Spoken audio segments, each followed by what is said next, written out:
Value zone hyper mart Nandamuri Balakrishna గారిచే November 28న నాచారంలో గొప్ప ప్రారంభం. నమస్తే రమగారు. నమస్తే జయ. రమగారు, ఇటు 7 తరాలకి అటు 7 తరాలు కూర్చొని తిన్నా సరే తరగనంత ఆస్తులు సంపాదించాలి. చాలా మందికి ఈ ఆలోచన ఉంటుంది, అవునా కదండి? కదా, కొంతమంది నా కష్టాలు పడి కాస్త ఎంజాయ్ చేస్తూ కొంత సేవ్ చేస్తారు, మన తర్వాత తరాలు కూడా తినాలని. కొంతమంది ఈ ఎంజాయ్మెంట్ కూడా ఉండదండి, ఏముండదు.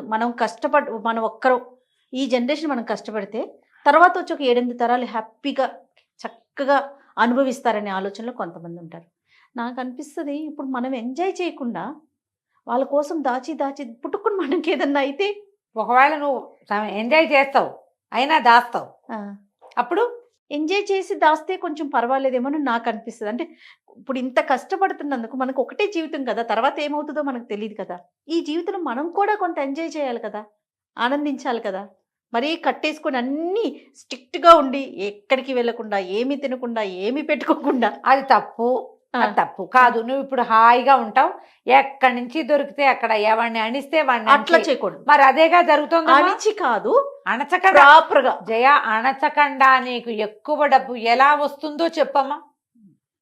ఎవరిని సంబంధించి అయితే ఎవరిని అణచకుండా, ఎవరికి ద్రోహం చేయకుండా, ఎక్కడా ఎక్స్ప్లాయిట్ చేయకుండా డబ్బులు రావమ్మా. కష్టం ఏదో వస్తుంది ఒక మాదిరిగా. మన పని మనం చేసుకున్నాం, ఉద్యోగం చేసుకుంటాము, వస్తుంది. అది మనకు సరిపోయి మన పిల్లలకు కూడా సరిపోతుంది. 30 తరాల దాకా సరిపోవాలంటే 300 మందిని ముంచితే గానీ 30 తరాలు గడవిక. కానీ అలానే ఉన్నారు కదా. అలాగే ఉన్నారు. కోట్లు కూడబెట్టే వాళ్ళలో నీకు వ్యాపార సామ్రాజ్య విస్తరణ జరుగుతుంది చూసావా. వీళ్ళ మీద, ఒక ఫ్యామిలీ మీద కొన్ని వేల మంది జీవితాలు ఆధారపడి ఉంటాయి. వాడు కూడబెట్టచ్చు, మనం వాడిని తప్పట్టకూడదు. వాడు ఒక్కడే ఎంజాయ్ వాడు పిచ్చగా ఎంజాయ్ చేసేస్తూనే ఉంటాడు. చేసేస్తూ ఎన్నో వేల కుటుంబాలకి బాసటగా ఉంటారు. ఉన్నాయి అట్లా వ్యాపార సామ్రాజ్యాలు లేవు, ఉన్నాయి. వాడిని మరి అంత తప్పటక్కర్లా. ఇంకొంతమంది ఉంటారు, ఎవరికి ఏమీ పెట్టేది ఏమి ఉండదు. ఆ ఇంట్లో ఉన్న 10 మంది 8 మంది వాళ్ళ దగ్గర పనిచేసే ఒక 5-6 అంతే. ఇక వీడు అక్కడ 100 ఎకరాలు, ఇక్కడ 1000 ఎకరాలు, అక్కడ 500 రకాలు, అక్కడో మేడ ఇక్కడో మేడ, ఏమిటేమిటో చేస్తారు. పుసుకున అర్ధరాత్రి హార్ట్ అటాక్ వస్తుంది. నిద్రలో వాడు మూలిగాడో ముక్కేడో కూడా భార్యకి తెలీదు. తెల్లారేసరికి చచ్చిపడి ఉంటారు. అంతే. ఈ వీళ్ళు ఇన్ని కోటలు మేడలు మిద్దెలు ఎవరి కోసం? ఏం చేస్తారు వీళ్ళంతా? ఇలాంటి వాళ్ళు ఎంతమంది ఉన్నారమ్మా. పూర్వకాలం కూడా రాజులు ఇలా వాళ్ళు ఉన్నారు. అవును. ఒక మంచి కథ చెప్తాను చూడు దీని మీద. చెప్పండి. ఇలాంటి టాపిక్స్ మీద ఎన్ని కథలు ఉన్నాయో జయ. ఇది ఇప్పుడు సంపాదించద్దని కాదు, మేడలు మిద్దెలు ఏర్పరచుకోవద్దని కాదు, దానికోసం ఇతరులని పిండద్దని. నువ్వు ఎంత సంపాదించినా నీ లైఫ్ స్పాన్ భగవంతుడు సాధారణంగా 100 ఏళ్ళు మంది. నీ ఆరోగ్యము, నీ అనారోగ్యము, నీ జబ్బు, నీ తాలూకు గ్రహస్థితులతో అది 30 కావచ్చు, 10 కావచ్చు, 10 కావచ్చు, 30 కావచ్చు, 40 కావచ్చు, 50 కావచ్చు, 60 కావచ్చు. రేపొద్దున గృహప్రవేశం అయితే ఇవాళ సాయంత్రం కూడా నువ్వు పరలోకగత అవ్వచ్చు, చెప్పలేం మనం. తాపత్రయం ఎందుకు? హాయిగా ఉండు, నీతో పాటు ప్రజలను కూడా ఉండి హాయిగా. ఎవరిదో లాగేసుకోవాలని ఎందుకు అనుకుంటారు? నువ్వు ఎంత లాక్కున్నా నీకు 1000 ఏళ్ల జీవితం రాదే. అంతేగా. నీకున్న రాయబడిందే, భగవంతుడు ఇచ్చింది 100, అందులో నువ్వు తగలబెట్టుకున్నది ఎంతో. అది ఏ రోజో తెలీదు. బస్ ఎక్కి దిగని వాళ్ళు కనపడుతున్నారు, రైలు ఎక్కి దిగరు, విమానం ఎక్కి దిగలేరు, ఇంట్లో పడుకుని నిద్ర లేవలేరు, బాత్రూంలో నుంచి బయటికి రాలేరు. ఇది ప్రస్తుత కాలం. ఇప్పుడు జిమ్కి వెళ్ళి కూడా తిరిగి రాలేని వాళ్ళని ఎంతమందిని చూసామో మనం కదా. ఎందుకు వచ్చింది? ఇందులో ఏదైనా సహాయం చేయి, కనీసం జీవన సాఫల్యాన్ని పొందు. నువ్వు ఎంత కూడబెట్టావని కాదు, నీతోటి ఏదొచ్చిందో, నువ్వు పోయాక కూడా నీ మంచి ఏదైనా మిగిలితే అది నీది. నువ్వు పోయాక ఆస్తులు మిగిలితే అది నీది కాదు. ఏమంటారు మనవలు, ముని మనవలు, మా తాత ఇక్కడ 150 కొన్నాడు, ఆ 10 కూడా కొంచెచ్చాడు కాదు పాడువాడు అని తిడతారు. మా తాత ఎంత బాగా కొన్నాడు అని అనరు. ఇంకా అదేదో చేయలేదు, ఇదేదో చేయలేదు, అమావాస్య నాడు అట్టెట్టేవా, పున్నన్నాడు పప్పేసేవా అంటారు. అంతకంటే ఏముంది? అన్నీ చేశాడు కానీ మా తాత కొన్ని తెలివి తక్కువ పనులు చేశాడు. దీనికే నువ్వు సంపాదించింది అదే కదా. ఇంత సంపాదన. ఆలోచించద్దు, ఆలోచించండి. ముని మనవళ్ళ పెళ్లిళ్ళకు కూడా మంగళసూత్రాలు చేయించి ముందు పెట్టుకోవాలనుకుంటారు. అసలు మన మనవాళ్ళ పెళ్ళిళ్ళ నాటికి సూత్రాలు ఉంటాయో ఉండవో. అదే కదా. ఇప్పుడే లేవు. ఏ పెళ్లి కూతురికి 16 రోజుల పండగ కాకముందే సూత్రాలు వెళ్ళిపోతున్నాయి మేళ్లలో నుంచి, నల్లపూసలు వేసుకుని తిరుగుతున్నారు. ఉపయోగం లేని పని కదా. ఈ కథ చెప్తాను చూడు. పారసీక దేశం అంట, పర్షియాలో ఒక అబూ ఫజల్ అని ఒక రాజుగారు ఉండేవారు. ఆయనకి తన మేడంటే ఎంత ఇష్టమో చెప్పరా అని ఇష్టం. అలా ఇంటి మీద ప్రీతి చాలా మందికి ఉంటుంది, ఇప్పుడు మనకు కూడా ఉంటుంది. అయితే ఈ ప్రీతితోటి గోడలకి మణులు మాణిక్యాలు అద్దిచ్చేవాడు, బంగారపు మలామా చేయించేవాడు. ఇంకా అవేవో మొక్కలు, ఇవేవో మోళ్ళు, అదేమిటో పువ్వులు, ఇవేమిటో కాయలు. ఎక్కడికి వెళ్ళినా సరే ముత్యాలు కనపడితే ముత్యాలు తెచ్చి ఇంటికి అంటించేవాడు, రత్నాలు కనపడితే రత్నాలు తెచ్చి మేడ కంటించేవాడు. అట్లా పెద్ద మేడ కట్టాడు, బ్రహ్మాండమైన సౌధం. చుట్టూతా ఆయన వేసిన మొక్కలు, ఆయన చేసిన బ్యూటిఫికేషన్కి అంతే లేదు, అంతు లేదు. ఇట్లా దీనికోసం ఆయన మరి బయట నుంచి తెచ్చిన అంటించేవాడు. ఎప్పుడైనా ఏదైనా సంవత్సరం బొక్కసంలో డబ్బులు లేవంటే ఏదైనా ఒక చిన్న పన్ను యాడ్ చేసి ప్రజల దగ్గర నుంచి రాబట్టి అదంతా దీనికి మలామా చేయించేవాడు ఈ ఇంటికి, ఈ మేడకి. అట్లా ఎంతకాలమో జీవించి పోయాడు ఆయన. 80 ఏళ్ళుండి పోయాడు. అబూ ఫజల్ గారి కొడుకు అబూ షేక్ ఆయన రాజయ్యాడు. పోయే ముందు వాళ్ళ నాన్న అబూ ఫజల్ గారు షేక్కి చెప్పారట, ఒరే షేక్ బాబు, ఇది మన ఇల్లు అంటే పంచప్రాణాలు రా నాకు, దీన్ని ఎంత సౌందర్యవంతంగా తీర్చిదిద్దాను, ఇంటిని భద్రంగా చూసుకో, కుదిరితే మరింత అందంగా తీర్చిదిద్దు అని చెప్పాడు. నాన్న చేతిలో పెట్టాడని షేక్ గారు కూడా యథాశక్తి ఇంటికి బ్యూటిఫికేషన్ చేయించారు. ఆయన తన 56వ ఏట పరంపదించారు. తాతగారు వేసిన పన్నులు ఉన్నాయి, తండ్రి గారు అబూ షేక్ గారు వేసిన పన్నులు నడుస్తూనే ఉన్నాయి. వీళ్ళు ఈ 55వ ఏట పరంపదించిన ఆయనకి ఒక కుమారుడు ఉన్నాడు. ఈయన పేరు రహీం. ఓకే. అయితే ఈయన అబ్బో ఆయనకి ఎంత సౌందర్యారాధకుడో ఆ కుర్రాడు. వాడికి ఒక 30 ఏళ్ళు ఉంటాయి. అయితే ఇక అబ్బాయి అన్ని పన్నులు అయిపోయినాయి, ఏం పన్ను వెయ్యాలి ప్రజల మీద? ముత్యాలు, రత్నాలు, వజ్రాలు అన్నీ అయిపోయినాయి. ఇప్పుడు చెట్లకి ఏవైనా సౌందర్యవంతంగా చేయాలనుకున్నాడు. మనకు మొక్కలకి ఇట్లా లైట్లు పెట్టి కనపడుతుంటాయి అక్కడక్కడ, వాటి కూడా బ్యూటిఫికేషన్. పెంపుడు కుక్కలకి మెడల్లోకి బంగారు బెల్టులు, వాటికి మెడలోంచి వేళ్లాడేందుకు బంగారపు వీటికి ఏమంటారు గంటలు. పిల్లులకి సౌందర్యం. అంత అద్భుతమైన ఇంట్లో తిరిగే కుక్క పిల్లి కూడా అందంగా ఉండాలి చూడు మరి, అంతే కదా. బాతులుంటే వాటికి బ్యూటిఫికేషన్, బాతులకు కూడా కాళ్ళ గజ్జలు ఉండాలి, మెడలో అదేమిటో ఉండాలి, ఇంకేమిటో కావాలి. ఇన్ని చేశారు. చివరికి ఏమైంది, అన్ని ట్యాక్సులు టైట్. మంత్రి గారు అన్నారు, ఇంకా ట్యాక్సులు వేయలేమండి, ప్రజలు తిడుతున్నారండి, వద్దు ఇంకా ఆగిపోదామంటే కుదరదు ఆయనకి. కాదు, ఏదో కొత్త రకం పెయింట్స్ వచ్చినాయి, అవి వెయ్యాలంటే మన దగ్గర డబ్బులు లేవు, మన దగ్గర వస్తున్నవన్నీ ఈ మెయింటెనెన్స్కి సరిపోతుంది. ఎప్పటికప్పుడు కొత్త కూలీలను తేవటం, పై దేశాల నుంచి కొత్త ఇళ్ల పని వాళ్ళని తేవటం. వాడొచ్చి చైనా దేశంలో ఏం బొమ్మలు వేసేవాళ్ళు, డ్రాగన్ బొమ్మలు ఇక్కడ వేస్తానంటాడు. దానికి పెయింట్ ఖరీదు, దానికి అంటించే బంగారపు రేకు ఖరీదు, దానికి రాళ్ళు ఖరీదు, ఉన్న రత్నాలు చాలవు, ఇంకేమిటో అనర్ఘరత్నాలు కావాలి, డబ్బు కావాలి. దాన్నిటికీ డబ్బులు కావద్దు.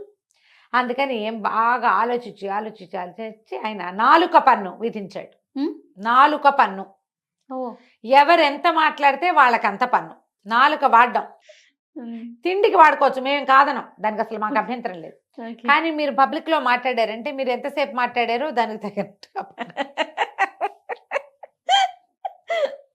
రమగారు మన ఇద్దరు ఉండుంటే ఆ కాలంలో తెగ నమ్మి ఇచ్చినా కూడా మన పన్ను తీరదు. అక్కడి నుంచి ఏం చేస్తారు ఊళ్ళో వాళ్ళు, నోళ్ళు మూసుకుని ఉండటం మొదలుపెట్టారు. అవసరానికి కొట్టుకెళ్ళి బాబు అది ఇవ్వు ఇది ఇవ్వు, దీని రేట్ అంతా అడగాల, వాడికో పావలా. కాసేపు ఏదో మా అమ్మాయికి ఒంట్లో బాగుండలేదని డాక్టర్ దగ్గర 10 నిమిషాలు చెప్పాడు, వాడికి 100 రూపాయలు. ఇక ఎన్ని చోట్ల పన్నులు, దానికోసం కొత్త అధికారులు, మరి వాళ్ళందరి జీతం భత్యం ఇవ్వద్దు, వాటన్నిటికీ వీళ్ళ దగ్గర నుంచే రావాలి. నోరెత్తడానికి భయపడి చచ్చే పరిస్థితి వచ్చింది. అన్ని సైగలే, అన్ని చోట్ల కుదరదు చూడు. ఎట్లయితే పాపం పిల్లలకి అర్థం కాదు. బళ్ళో మాస్టర్లు పాఠం చెప్పాలంటే నోరు తెచ్చి చెప్పాల్సిందేనా? అక్కడికి చాలా పొదుపుగా పిల్లల్ని కేకలేకుండా ఉండేవాళ్ళు, అయినా కుదరలా. సరే ఏమైందట, ఇట్లా రోజులు గడుస్తున్నాయి, ప్రజలంతా కుక్కిన పేన్లల్లే ఉన్నారు, ఏం చేయాలో తెలియదు. ఆ ఊళ్ళోకి ఒక ఫకీర్ గారు వచ్చాడు. ఆయన రోడ్డు మీద తిరుగుతూ భగవంతుడి కోసం నాకు దానం చేయండి అని పిలుస్తున్నాడు. మా భవతి భిక్షాందేహి అంత పార్సీ భాషలో ఏదో అనాలి, అదేమిటో అంటున్నాడు ఆయన. ఒక 4-5 భగవంతునికి సంబంధించిన వాక్యాలు చెప్పి దానం చేయండి ఓహో అంటాడు. ఎవరు రారు. ఏమిటి ఊరు గొడ్డుపోయిందా? ఇదివరకు ఎప్పుడో 10 ఏళ్ల నాడు వచ్చినప్పుడు బ్రహ్మాండంగా భిక్ష పెట్టారే ప్రతి వాళ్ళు. ఎన్నో ఇళ్లలో, ఈ ఇళ్లలో తిన్నాను నేను. ఫకీర్లకు అన్నం బిడ్డ మారేశారేమిట్రా మీ మొహాలు మండా అని అరిచి కేకలు పెట్టాడు. ఓ ఇంట్లో ఒక ఆయన బయటకు వచ్చి ఇంట్లో నుంచి, బాబు అంతగా అరవకు, నువ్వు పన్ను కట్టాల్సి వస్తుందన్నాడు. అనేసరికి ఎందుకు పన్ను అంటే, మేమంతా 4 పన్ను కడుతున్నాం స్వామి, మేము ఎవరమేం మాట్లాడినా సరే ఇక తప్పదు, నీ అరుపులు భరించలేక వచ్చా. నేను మా ఇంట్లో నువ్వు 10 ఏళ్ళ నాడు వచ్చినప్పుడు మా ఇంట్లో నేను అప్పటికి కుర్రాన్ని, మా ఇంట్లోనే అన్నం తిన్నావు. అప్పుడు నాకేదో బోధ కూడా చేసావు. నేనేదో దేవతా వాక్యాలు నువ్వు చెప్పినవే చదువుకుంటున్నా ఇప్పటికి కూడా. ఆ ప్రేమతోటి వచ్చా. నువ్వు మాట్లాడేవా నీకు డబ్బులు పడతాయి, నీతో మాట్లాడేవా మాకు పడతాయి. ఇది మా పరిస్థితి. ఏం చేస్తున్నాడు రా మీ రాజు ఈ డబ్బంతా అన్నారు. ఆయన నువ్వు ఉండే హర్మ్యానికి పెడుతున్నాడు ఆయన. అక్కడి నుంచి ఏమైంది ఈయన అనుకున్నాడు, ఇది బాగుందని, సరే నాకు ఇప్పుడేం అన్నవద్దు, ఏమైనా జామకాయ ఏదైనా ఇవ్వమంటే ఆయన వాడు 2 ఫలాలు ఇచ్చాడు ఆ ఇంటాయన. ఈ ఫకీర్ గారు 2 నోట్లో వేసుకుని సరాసరి రాజభవనానికి వెళ్ళాడు. రాజభవనం దాకా వెళ్ళేసరికల్లా మరి ఫకీర్లు స్వతంత్రులు కదా, గేట్లోంచి లోపలికి వెళ్ళబోయాడు. వాళ్ళు ఏదో అడ్డం పడ్డారు. ఇంకా అసలు కళ్ళూరు పోయాడు. ఏంటి ఫకీర్లకు ప్రవేశం లేదా ఇందులో అనగానే తప్పుకున్నారు. ఈయన లోపలికి వెళ్ళాడు. అదే తన ఇల్లే అన్నంత స్వతంత్రంగా లోపలంతా నడిచి తిరిగాడు.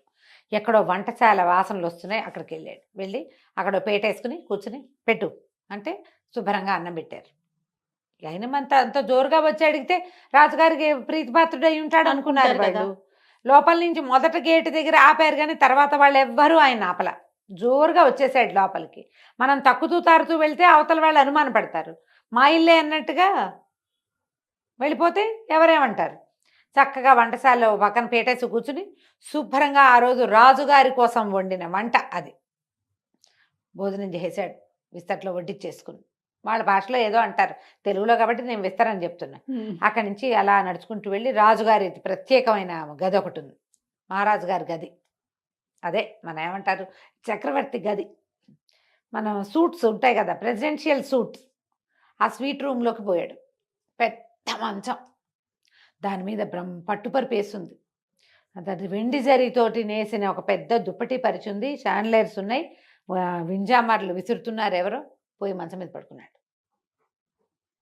ఈ లోపల ఏమైంది, రాజుగారు భోజనానికి వచ్చాడు. భోజనానికి వచ్చి ఆల్రెడీ అక్కడ ఎవరో తిన్నట్టు కనపడేసరికి ఎవరు వచ్చారు ఏంటని అడిగాడు. ఎవరో ఒక ఆయన ఫకీర్ వచ్చాడండి, ఆయన పెట్టి వడ్డించమన్నాడు, వడ్డించేసామంటే ఎవర్రా అంటే ఎవరు తీసుకొచ్చారంటే ఆయనే వచ్చాడు. ద్వారపాలకులను అడిగితే ఆయన అంతటా ఆయనే లోపలికి వచ్చేసాడు. లోపలికి వచ్చాడు, భోజనం చేశాడు. ఆయన ఎక్కడున్నాడంటే మీ సూట్లో పడుకున్నాడు. ఈయన చకచక అక్కడికి వెళ్ళాడు. వెళ్తే మంచం మీద హాయిగా కాళ్ళు బాగా చాపుకొని చేతులు ఇట్లా పైకి పెట్టుకుని, చంటి బిడ్డలు పడుకుంటారు కదా అట్లా 2 చేతులు పైకి కాళ్ళు ముందుకు పెట్టి పడుకుంటారు. అట్లా నిద్రపోతున్న ఫకీర్ని చూశాడు. దగ్గరికి వెళ్ళాడు. ఏమనాలో తెలియలే, ఏదో అందామనిపిస్తోంది కానీ ధైర్యం చాలటల. ఫకీర్లని వాళ్ళని అంత ఏం పెద్ద మాటలు మాట్లాడలేదు కదా. ఆయన కళ్ళు తెరిచి చూశాడు. ఏరా అన్నాడు. ఈయన అన్నాడు, రాజుగారు బాబు నిద్ర బాగా పట్టిందా? పట్టింది. బాగా భోజనం బాగా కుదిరిందా? కుదిరింది. బాగా చక్కగా మా మందిరం అంతా చూశారా? చూశారు. ఎందుకు బాబు ఇక్కడికి వచ్చారు? మీలాంటి ఫకీర్లకి బ్రహ్మాండమైన సత్రాలు కట్టించామే మేము ఊళ్ళోనూ. హాయిగా అక్కడ మీరు సుఖంగా ఉండొచ్చు, మీ బోటి వాళ్ళు చాలామంది ఉంటారు. ఇక్కడికి ఎందుకు వచ్చారండి? ఈ ఇల్లు ఎవరు కట్టారా అన్నాడు ఆయన.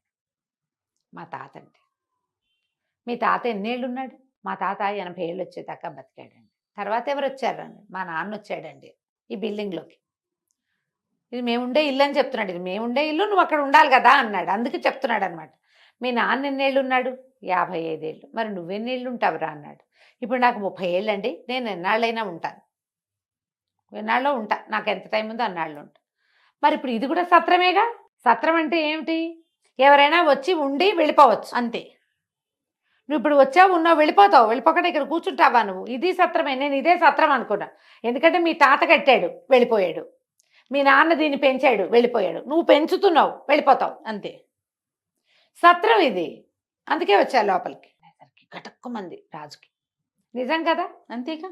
ఇప్పుడు ఓ చించుకుని నేను వాళ్ళవి వీళ్ళవి నాలుక పనులేసి వాళ్ళ నాలుకలు కత్తిరించి ఈ గోడకి మలామా చేసిన నా టైం ఎన్నాళ్ళో నేను అంతే కదా ఉంటాను. వెళ్ళిపోతావు కదా. ఈ లోపల నేను రోజుకు ఒకసారైనా తింటాను, లేదా 2 సార్లైనా తింటాను, అంతేగా. నా పొట్ట ఎంత ఉంది అంత పొట్ట. దీనికి 1/2 గ్లాస్ బియ్యము, పావు గిద్దెడి పప్పు చాలు. 10 సార్లు తినవు. ఎవ్వడు 10 మాటలు తినేవాడు లేడు. 10 సార్లు నిద్రపోవు. రోజుకు 2 మాటలు భోజనం, 1 మాట నిద్ర అనే కదా. అంతే. రోజుకు ప్రతివాడికి ఉండేది 24 గంటలేగా. ఎందుకురా ఇంత తాపత్రయం? జనాల దగ్గర నుంచి అంతంత సొమ్ము వసూలు చేసి ఈ రకంగా ఈ ఇంటిని పెంచుతున్నావు. నువ్వు ఉండేది ఎన్నాళ్ళు? ఇది సత్రం. నీ తర్వాత ఇంకోటి వస్తాడు ఇక్కడికి. వాడెన్నాళ్ళు ఉంటాడో వాడికి కూడా. పోనీ నీకు తెలుసా? ఇప్పుడు నేను భగీర్ని, నేను సత్రంలోకి వెళ్ళా, సాయంత్రం వెళ్ళిపోతా, నాకు తెలుసు. నువ్వు చెప్పు, నువ్వు ఎప్పుడు వెళ్ళిపోతావా ఇక్కడి నుంచి? తెలియని దానికి, ఉండని దానికి ఎందుకు ఇంత? రాజుగారు చాలా నాలుగు ఖర్చుకున్నాడు. ఏమిటి మా నాన్న తాత తెలుసుకోలేదు ఇది? నాకు జ్ఞానోదయం అయిందని 4 పన్ను మానేశాడు. ఆ తర్వాత ఈ ఇల్లు బ్యూటిఫికేషన్ కోసం జనాల దగ్గర నుంచి వసూలు చేసే పన్నులన్నీ మాన్పించేశాడు. ఇంకేం చేయలే. ఇల్లు ఉన్నట్టుగా ఉంచుకున్నారు. పన్నులు తగ్గిపోయేసరికి ప్రజలు స్వచ్ఛందంగా రాజుగారి ఇంట్లో పనిచేయడానికి, రాజుగారి గోడలు తోడవడానికి వచ్చేవాళ్ళు. వాళ్ళని ఇంత బిగిచ్చేయకుండా ఉంటే ఫ్రీగా పనిచేస్తారు. వాళ్ళు నీతో మమేకంగా ఉంటారు. ఆ తర్వాత ఆ రాజ్యం పర్షియా దేశం చాలా సుభిక్షంగా ఉండేదట. రాజుగారు ఎందుకంటే ఈ డబ్బులన్నీ తన మేడకు పెట్టుకోకుండా ప్రజల మీద ప్రజల దగ్గర చిన్న పన్ను వసూలు చేయటం, వాళ్ళ అవసరానికి వాళ్ళకి వాడడం. అందులో తన అవసరం కూడా ఒకటే తప్పిస్తే తనదే మెయిన్ అవసరం కాదు. ఈ సంపాదించుకునే వాళ్ళంతా అందరి దగ్గర నుంచి లాక్కునేవాళ్ళు, తన పరా భేదం లేకుండా ప్రతి వాళ్ళ నోళ్ళు కొట్టేవాళ్ళు. మన బతుకు చాలా అశాశ్వతమని, ఒక్క క్షణం తర్వాత మనం ఏమిటో మనకు తెలియదని కొంచెం లోపల జ్ఞానాన్ని పెంపొందించుకుంటే ఇంత దాడులు ఉండవమ్మా. ఇంత ఒకడికే ఆస్తి ఉండటము అలాంటివి ఉండవు. పూర్వకాలం నుంచి వస్తూనే ఉన్నాయి కథలు. జ్ఞానోదయం అవదంతే మనకి. అంతే పుసుకుని పోయాక జ్ఞానోదయం అవుతుంది. ప్రేతానికి జ్ఞానోదయం అయినా ప్రయోజనం లేదు కదా. బతికుండగానే జ్ఞానోదయాలు పెంచుకోండి తండ్రి. కాస్త మిగిలిన వాళ్ళని కూడా బతకనియండి. తప్పకుండా. కథ కంచికి మనం ఇంటికి. 4 పన్ను మాత్రం చాలా బాగుంది రామగారు. నమస్తే అండి. నమస్తే.